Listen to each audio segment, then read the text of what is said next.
بہرحال یہ جو میں بات کر رہا تھا اس سے ریلیٹ یہی ہے کہ ہمارے پروفیشن ہوتے ہیں. اب جیسے مختلف پروفیشن ہیں اور ڈاکٹر ایک ایسا پروفیشن ہے کہ ڈاکٹر صاحب کو بتائے. ایک ڈاکٹر کے پاس ایک صاحب گیا اور کہنے لگے ڈاکٹر صاحب میرے کو دیکھو. جی دیکھ لیا. پھر دیکھو. جی پھر دیکھ لیا. یہ ایک دفعہ ہماری طرف سے بھی دیکھو. جی بھائی دیکھ لیا یار. دیکھو یار ہمارا کو تکلیف کیا ہے. کہنے لگے جی آپ کا چہرہ, ہاں تمہارا چہرہ میرا دیکھا ہے پر جو بھی ہمارا کو بتاؤ تکلیف کیا ہے. کہنے لگے آپ یہ بتائیے آپ کو شوگر کی پرابلم مجھے نظر آ رہی ہے. شوگر کیا ہوتا ہے؟ آپ کو ڈائبٹک کیا ہوتا ہے؟ میں آپ سے یہ پوچھ رہا تھا بڑے کھلے الفاظ میں کہ آپ کو پیشاب میں شکر آتی ہے؟ پتہ نہیں یار میں نے کبھی چکھی نہیں ہے.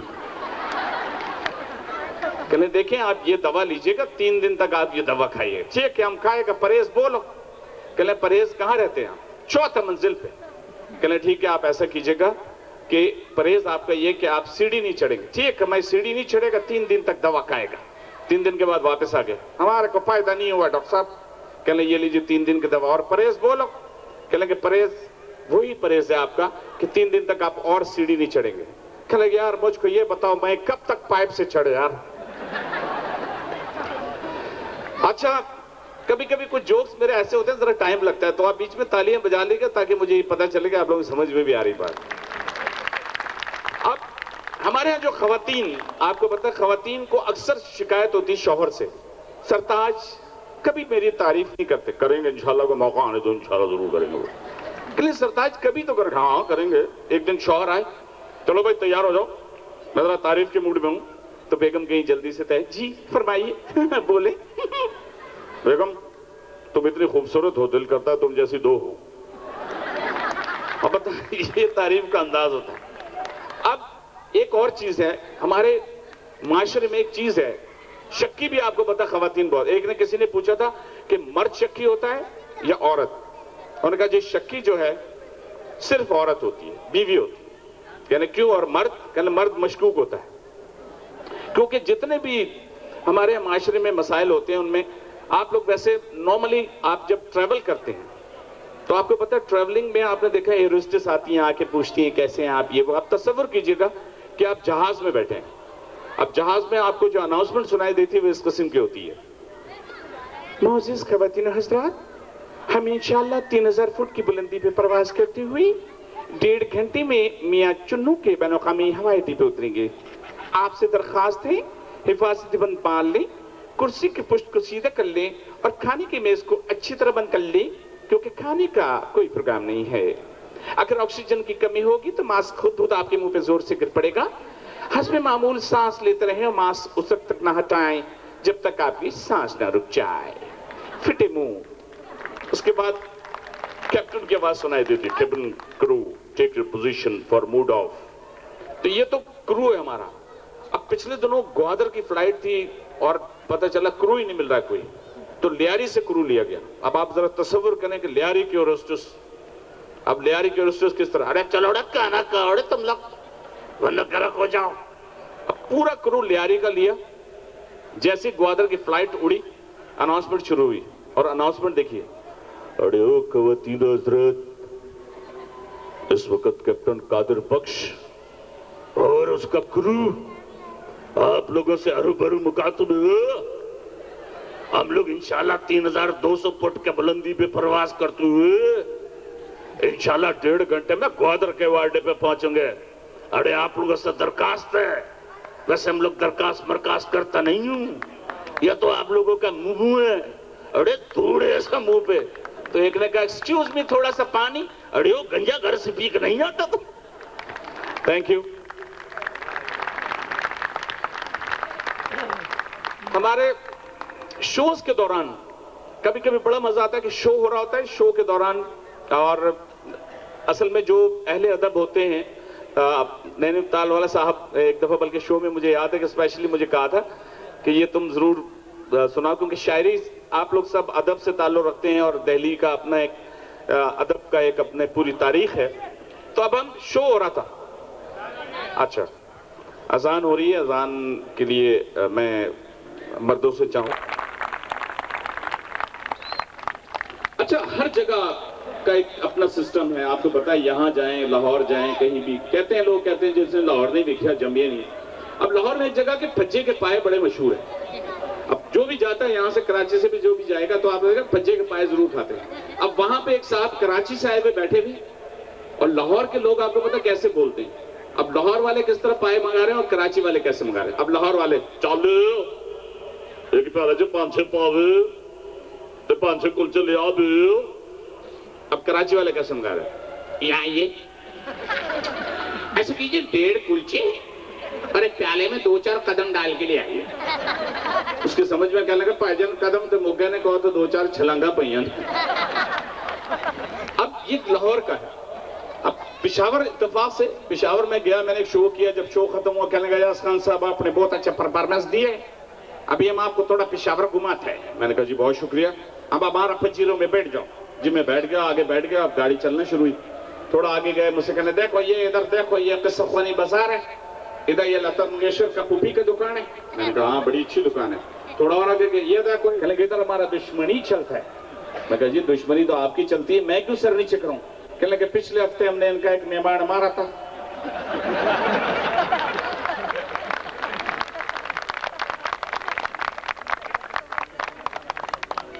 ایک بچہ ہے، یہ بچہ کھو گیا ہے، ہمیں مل گیا ہے. کہاں؟ دیکھیے صاحب، ان کو فوراً لے لے جن کا ہے. ٹھیک ہے جی، مل گئے. وہ بھائی تم مجھے غور کرنے والے لگ رہے ہو. اچھا دیکھیے صاحب، یہ بچہ کتنی جلدی اپنے گھر کو پہنچ گیا. نام کی بڑی برکت ہوتی ہے. اچھا اب دیکھیں، مختلف صوبے ہوتے ہیں. ہر صوبے میں جہاں بھی ولادت ہوتی ہے تو اپنے صوبے کے حساب سے بچے روتے ہیں. سندھ میں اگر بچے پیدا ہوگا تو روئے گا گھوڑا ڈے اللہ ڈے گھوڑا ڈے. اب اگر پنجاب میں ہوگا لیاری میں ہوگا، پشاور میں ہوگا بچپن سے نسوار پھنسی ہوتی ہے. تو یہ تو ہمارے کمیونٹی. لیکن کبھی کبھی ایسا ہوتا ہے کہ جیسے کچھ لوگ ہم انٹرویو لیتے ہیں، یا ایک اتفاق ہے کہ کہا جاتا ہے کہ میمن لوگ جو ہوتے ہیں وہ اتنے سب کچھ ہوتا ہے لیکن لڑتے جھگڑتے نہیں ہیں. اب آپ سوچیں کہ ایک میمن نے ڈاکہ ڈالا، بڑا کامیاب ڈاکہ، 10 لاکھ روپے بینک سے لے لیے، بیگ میں لیا، لاسٹ مومنٹ میں پکڑے گئے تو ٹی وی والوں نے انٹرویو لیا، کہنے آپ نے تو بڑا کامیاب ڈاکہ ڈالا تھا، اپنے گن پوائنٹ پہ سارا پیسہ بھی لے لیا تھا، پکڑے کیسے گئے؟ میں ادھر ہی گننے بیٹھ گیا تھا. تو یہ ہے نا، ٹیکٹکس ہوتی ہیں ہر ایک کی. تو میں نے جو انٹرویو والی بات آپ سے کی تھی کہ جس ملک میں بھی ہم جاتے ہیں، بچوں سے لے کے بڑوں تک ایک روایت ہوتی ہے. تو مجھے چونکہ وہ شعر کا کہا ہے اس لیے میں وہ ذرا سا آپ کو وہ بتانا چاہ رہا تھا. یہ میں نے 1-2 چیزیں اس لیے لکھنی تھی. اچھا ہوتا یہ ہے کہ ہر جگہ پہ کوئی اسلام میں کہا جاتا ہے 4 شادیاں، لیکن دوسری کی ہمت کسی کی نہیں ہوتی. ایک ہی کرتا ہے اور بس ایک کے بعد توبہ کرتا ہے. ایک صاحب تو وہ شادی کی انہوں نے، مگر ان کے ساتھ پرابلم کیا، شادی ہوئی کچھ دن میں بیوی کا انتقال ہو گیا. یار یہ تو بڑا برا ہو گیا. کچھ عرصے بعد پھر شادی کر لی، پھر بیوی کا انتقال ہو گیا. یار یہ کیسا آدمی یار. پھر تھوڑے دن بعد پھر شادی کی. اب محلے والوں نے رشتہ دینے چھوڑ دیا، کہنا کیا پاگل آدمی، بیوی مر جاتی ہے، اس کی تو بڑا عجیب آدمی ہے. اب جو رشتہ مانگے اس کو رشتہ ہی نہیں ملے. اس نے کیا کیا، محلہ ہی چھوڑنا پڑا. کسی دوسری جگہ جا کے اس نے کہا یار میری شادی کرا دو. کسی کو کچھ پتہ ہی نہیں تھا. تو انہوں نے کہا ایک ایسا رشتہ ہے جن کی شادی ہوتی ہے تو شوہر کا انتقال ہو جاتا ہے، کہنا اس کو وہاں بھیڑ دو یار. اس کی بھی 3-4 شوہر کا انتقال ہو چکا تھا، ان دونوں کی شادی ہو گئی. اب صبح سارے پریشان کہ پتہ نہیں کیا ہوگا. صبح پتہ چلا جس نے نکاح پڑھایا تھا وہ مر گئی. تھینک یو ویری مچ، آپ کا بہت شکریہ. Thanks allot. میری طرف سے ایک دفعہ بہت بہت مبارک. بہت سے تالیاں ایک دفعہ پھر ہونی چاہیے ہمارے اس پنجابی سوداگران دہلی قادران جمعیت کے لیے. تھینک یو سو مچ. بہت بہت شکریہ ایاز خان صاحب. اب یہاں ہمارے درمیان جمعیت پنجابی سوداگران دہلی کے سابق صدر سلطان چاولہ صاحب موجود ہیں. میری ان سے گزارش ہے کہ اسٹیج پر تشریف لائیں. Karachi chamber of commerce and industry کے سابق صدر عبدالقیوم خلیل صاحب یہاں موجود ہیں. میری ان سے گزارش ہے کہ اسٹیج پر تشریف لائیں. جناب عبدالقیوم خلیل صاحب.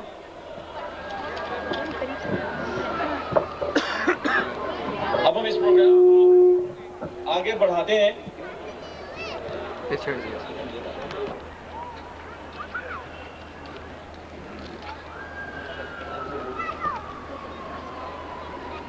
کی ہے اور نیتا جنہوں نے سیکنڈ پوزیشن حاصل کی ہے وہ اسٹیج کے میرے دائیں جانب تشریف لے جائیں. ان کو یہاں اسٹیج پر بلایا گیا ہے. اس برادری کو, اس تنظیم کو آج یہاں تک پہنچایا, اور یقیناً ہم آج کے اس فورم میں ان سب کے لیے دعا مغفرت بھی کریں گے. اور ہم یقین جمعیت پنجابی سوداگران دہلی کے زیر اہتمام اسپتال شفا خانے بھی موجود ہیں. اب چونکہ عشاء کی اذان ہو رہی ہے, لہٰذا عشاء کی اذان کا اور نماز کا وقفہ ہے. ہم اس پروگرام ابھی اذان کے بعد اس پروگرام کا کورس کیا, اس کے بعد ماسٹرز کیا عربی میں اور اسلامیات میں, فقہ میں اسپیشلائزیشن کیا. اس وقت وہ ہمدرد یونیورسٹی سے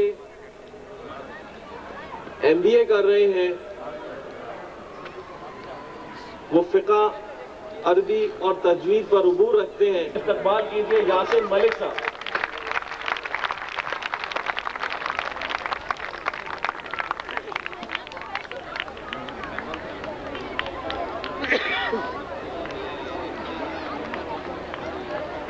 کہ آپ اس اسٹیج پر تشریف لائیں. بھائی محمد یوسف تیزاب والے ہمارے معزز مہمان ہیں جو دہلی سے تشریف لائے ہیں. میری ان سے گزارش ہے کہ اسٹیج پر تشریف لائیں.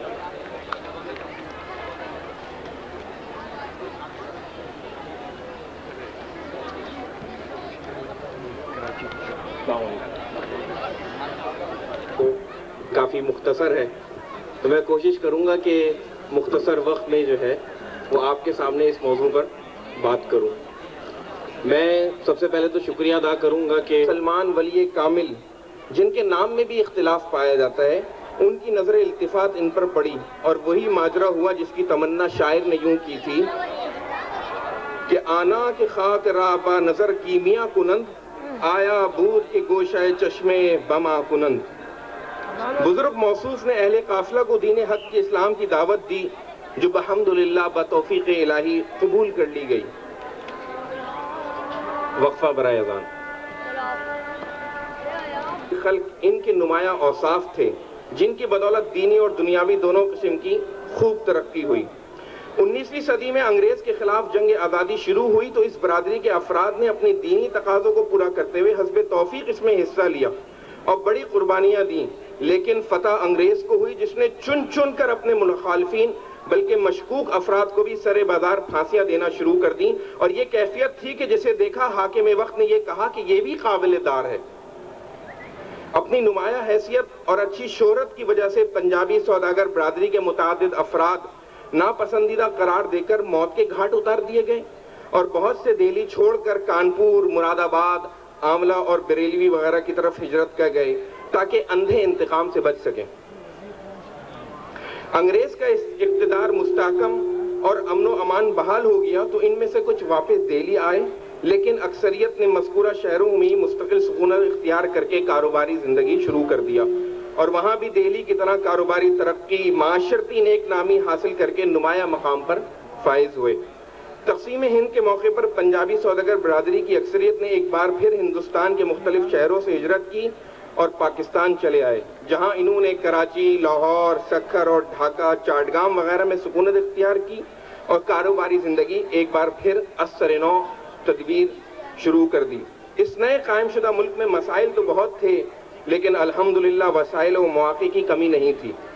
چنانچہ دیگر لوگوں کے ساتھ ساتھ اس برادری کے افراد نے بھی اپنے تجربے اور صلاحیت کے بل بوتے پر نمایاں کارکردگی کا مظاہرہ کیا اور ترقی کی منزلیں طے کرنے لگے.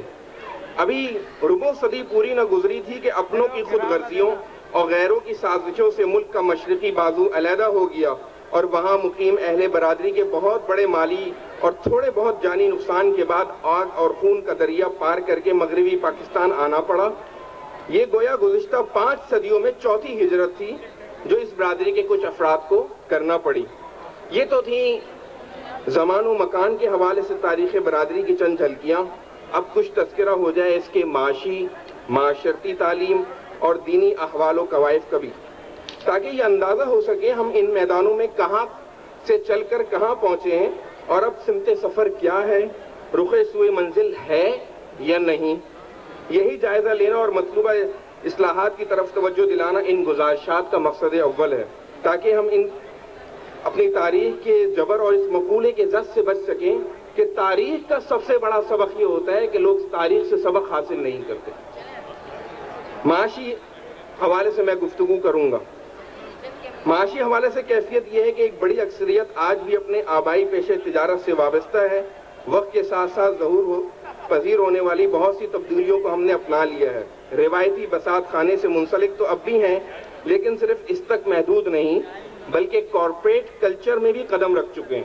تجارت کے علاوہ صنعت، بیوروکریسی اور پروفیشنلزم کے میدانوں میں بھی اپنی صلاحیتوں کا اظہار کیا گیا ہے اور الحمدللہ آج ہمارے گزشتہ کل سے بہتر ہے۔ لیکن واقع اور امکانات کے بہت سے امریکہ ہیں جن کو دریافت ابھی تک نہیں کیا گیا ہے۔ دنیا کی تیزی سے بدلتے ہوئے حالات اور علم اقتصادیات کے نت نئے تقاضے ہماری ہمت و صلاحیت کے لیے چیلنج کی حیثیت اختیار کر چکے ہیں۔ بات کرتے ہیں معاشرتی احوال کی۔ معاشرتی حال یہ ہے کہ ہمارے بود و باش کے طریقے، خور و نوش کے آداب اور تقریبات کے انداز جزوی طور پر ہی صحیح لیکن بتدریج کافی تبدیل ہو چکے ہیں۔ من جملہ دیگر وجوہ کی ایک وجہ معاشری بہتری بھی ہے۔ کم رقبے کے پختہ مکانوں سے نکل کر وسیع رہائش گاہوں سے منتقلی سے دوسری تبدیلیوں کے ساتھ ایک بڑا نقصان یہ ہوا کہ محلہ داری کی ایک رسم تھی، جیسے مفید روایت جو ہے وہ کمزور ہوتی چلی گئی۔ میل محبت، ہمدردی، شادی غمی میں شرکت اپنی روح سے دور ہو کر رسمی سی رہ گئی ہے۔ مضر اور تباہ کن رسم و رواج کے خلاف تحریک اصلاح رسوم مختلف مدارس سے گزر کر بے جان سی ہو گئی ہے۔ سادگی و اصلاح کی ضرورت زبانی کلامی تو بہت بیان کی جاتی ہے، لیکن عمل کے وقت سب نظر انداز کر دیا جاتا ہے الا ماشاءاللہ۔ بات کرتے ہیں تعلیم کی۔ تعلیمی معیار یہ ہے کہ پہلے دکانداری کی ضروریات کی حد تک حساب دانی اور لکھنے پڑھنے کا معمولی شدت کو کافی سمجھا جاتا تھا، اور آج ہمارے ہاں مختلف شعبوں کے اعلیٰ تعلیم یافتہ بلکہ بیرونی یونیورسٹی کے سند یافتہ افراد بھی موجود ہیں۔ ہمارے فلاحی اداروں نے متعدد اسکول اور ایک آدھ کالج بھی قائم کر لیا ہے۔ تاہم اس میدان میں عالمی تناظر و تقابل کو پیش نظر رکھا جائے تو ابھی ہم بہت پیچھے ہیں۔ سفر شروع تو ہوا ہے لیکن منزل ابھی بہت دور ہے، جسے ہم اعلیٰ درجے کی منصوبہ بندی اور طویل و شدید محنت کے بغیر حاصل نہیں کر سکتے۔ بات کرتے ہیں دین سے وابستگی کی۔ دین سے وابستگی کا عالم یہ ہے کہ اس کے ظاہر پر تو کافی توجہ دی جاتی ہے۔ مساجد و مدارس کی تعمیر و انتظام، حج و عمرہ اور تبلیغ دین کا سفر، دینی فلاحی کاموں، انفاق وغیرہ، یہ تمام کام پہلے سے زیادہ انجام دیے جا رہے ہیں، اور مقام شکر ہے کہ ہمارے گھروں اور محفلوں میں دیگر تقریبات کی نسبت دینی رجحان زیادہ نظر آتا ہے۔ لیکن تقوی اور روحانیت کی جو سطح ہمارے بزرگوں میں تھی وہ کم ہوتی جا رہی ہے۔ وہ لوگ سادگی، دیانتداری، غم خواری کے ایسے نمونے تھے کہ اپنے اور پرائے مسلم اور غیر مسلم سب ان پر اندھا اعتماد کیا کرتے تھے۔ برادران برادری اور عامت الناس کی خدمت کے لیے برادری کی پہلی تنظیم انجمن وکیل قومی پنجابیان دہلی 1906 میں قائم ہوئی، جو الحمدللہ آج بھی مصروف خدمت ہے۔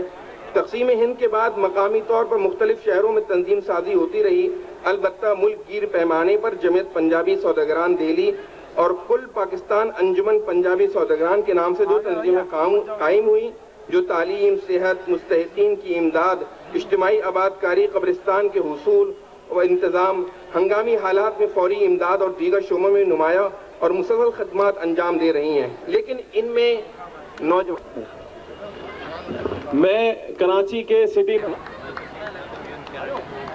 معزز خواتین و حضرات، یہ بہت کم تالیاں ہیں مصطفیٰ کمال صاحب کے لیے، آپ سے گزارش ہے بہت ساری تالیاں بجائیے گا۔ Thank you. معزز خواتین و حضرات، آج کی اس تقریب میں ہمارے ساتھ تشریف فرما ہے ملک کی معروف اور ممتاز شخصیات کی کنونشن 2008۔ آج کی اس کنونشن میں ہمارے گیسٹ آف آنر سید مصطفیٰ کمال تشریف فرما ہے، اور انشاءاللہ تعالی مزید تقاریب کو بھی ہم آگے بڑھاتے رہیں گے۔ ساتھ ہی ساتھ محترم جناب سرکار Yasin Malik Sahab, advisor to prime minister Pakistan, chairman PSO chairman Hilton Pharma, معروف اور ممتاز سماجی شخصیت محترم جناب خالد طباب صاحب ہمارے ساتھ تشریف فرما ہے، اور ملک کے معروف اور ممتاز سماجی اور بزنس کمیونٹی کی شخصیات موجود ہیں۔ تقریب میں کوشش کی گئی ہے کہ زیادہ سے زیادہ آپ لوگوں کی تفریح طبع کا بھی انتظام کیا جائے، اور یہی وجہ ہے کہ اس سے پہلے ایاز خان اور اب حنیف راجہ جو کہ ہمارے ملک کے معروف اور ممتاز انٹرٹینر رہتے ہیں، وہ بھی انشاءاللہ تعالیٰ آپ کے درمیان ہوں گے، لہٰذا آپ سب اطمینان کے ساتھ اپنی نشستوں پر تشریف رکھیے گا۔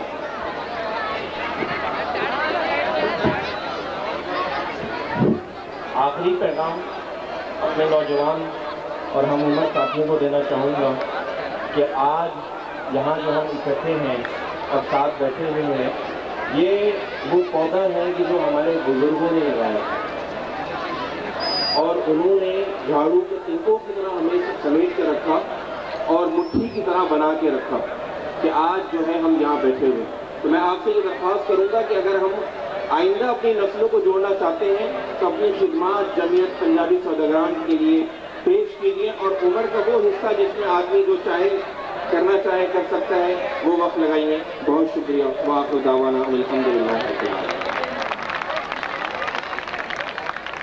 محترم خواتین و حضرات، اب آپ کے سامنے جمعیت پنجابی سوداگران دیوی شاپ لاہور کے مندوب جناب عتیق الرحمان، جناب عتیق انور بھولا والے تشریف لائیں گے اور وہ اپنے خیالات کا اظہار کریں گے۔ میری گزارش ہے کہ سب تعلیم سے ان کا استقبال کیجیے۔ ہمارے معزز مہمان ہیں، لاہور سے تشریف لائے ہیں، جناب عتیق انور بھولا والے۔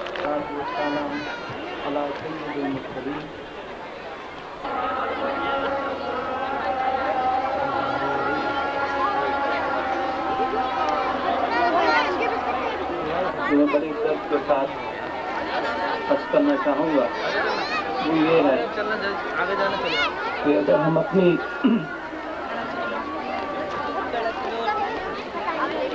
دین کی بات کریں تو جس قدر بھی ضروریات ہم حلال طریقے سے پوری کر سکیں ہو جائے۔ ہم اپنی آرائش کے لیے